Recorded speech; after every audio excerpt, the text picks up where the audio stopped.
Yan, good morning mga boss. Ito, may bago tayong unit na dumating. Yan, 2005 Toyota Hilux 4x4. Yan, automatic diesel. Yan, 140 plus po ang kanyang mileage. Tapos 650,000 po ang kanyang price. So, negotiable naman po yan ang kanyang pakasariwan nito mga lods. Yan, kulay blue. Tingkad na tingkad yung kulay. Ayan po, silipin nyo po yan. Ang maayos. Yan po, ending 7 po. Alam nyo na po kung anong araw yan, ang coding yan. 3.0 po ang makina nito, L4x4.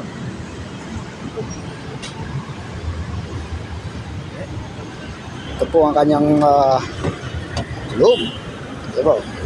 2005 po yan, pero nakikita niyo po kung gaano ka-intact na intact yung mga plastic niya. Yung kanyang dashboard. Ayan. Ayan. Tapos yan, bago na po yung kanyang heat unit. Tapos yung ceiling niya po, mga boss, yan, kita niyo po, napakasariwa talaga. Ayan. Tapos yung kanyang upuan. Ayan. Ayan. Bibihira po sa ganitong model po 2005 na ganito kasariwang unit. Ayan. Lalo na yung mga plastic na yan. Ayan po. Ito yun is kanyang 4x4 automatic. Ayan. Tapos yun. Ito po kasi kaya ganun kasariwa na preserve po ang kanyang upuan dahil po ay naka-seat cover po yan na leather. Yan. Ito po. Ito po, napakita natin sa inyo yung original. Ito yung seat cover nya. Okay. Hindi namin tinanggal ito pero nakita namin napakasariwa. Same din ang kanyang dito. Gaano siya kalinis. Tapos yung kanyang gulong.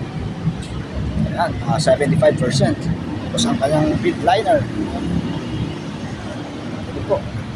Na intact. Ito. Ilaw. Linis. Ito niyo po yung stickboard nya. Napaka talagang preserve na yung kanyang pagka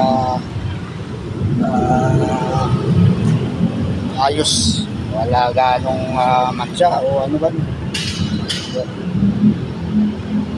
Yeah. Ito. 75%. Kaya naman po yan. Deep liner niya. Up, yeah.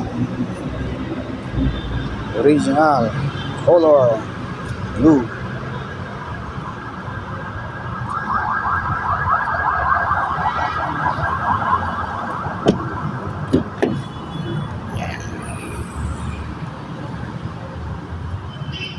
Yun talagang intact na intact ang kanyang loob. So, nag-modified lang po ng stereo. Naka 9 inches na po yata yan. Ayan. Ayan po.